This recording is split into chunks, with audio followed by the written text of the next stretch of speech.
gagawa naman po tayo ng ating box o kahon ng ating incubator.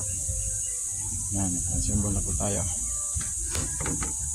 Cut lang po tayo and then mamaya assemble na natin.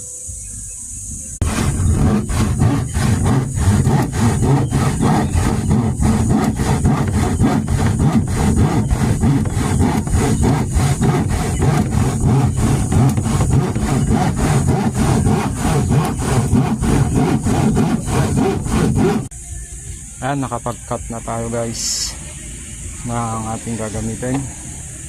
So ngayon assemble na naman natin na siya. Ito po ay bali ni-recycle ko lang to.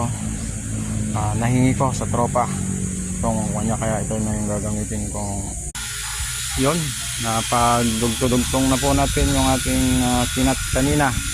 So yan, nagmumukha na siyang malapit-lapit ng incubator. Yan. So ngayon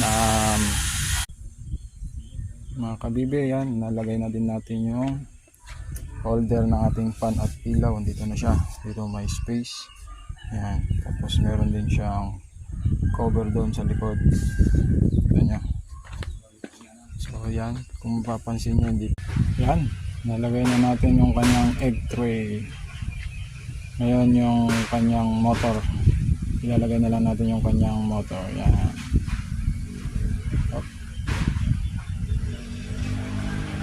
Okay, lagay na natin yung kanyang motor.